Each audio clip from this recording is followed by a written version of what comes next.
Salut! De nouvelles formules de chimie et aujourd'hui on parle de petit n. Petit n c'est quoi? C'est une quantité.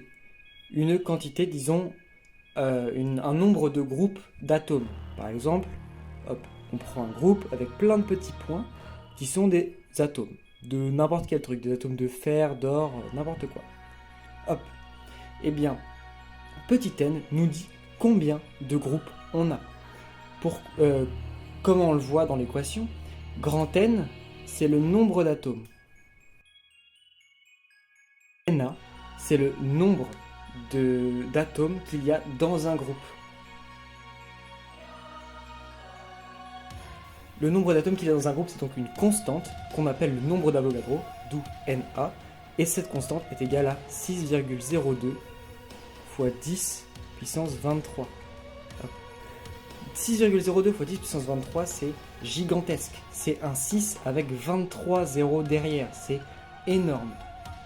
Et petit n, c'est donc le nombre de groupes qu'on a. Donc si petit n est égal à 2, ça veut dire qu'on a deux groupes d'atomes de 6,02 fois 10 puissance 23 atomes chacun. Une autre manière de l'exprimer, n, c'est en fonction des masses. Ici, on a la masse de ce qu'on veut calculer, grammes, et ici on a la masse molaire. La masse molaire, c'est la masse qu'a une mole d'un certain atome. Donc par exemple, masse molaire, une mole, c'est ce nombre-là qui correspond donc à un groupe au complet. Donc c'est n égale 1, c'est une mole.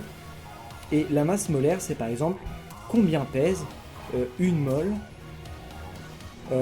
d'or, par exemple. Et ça peut être n'importe quoi. C'est or, c'est de fer, d'hydrogène, d'hélium, de tout ce que vous voulez.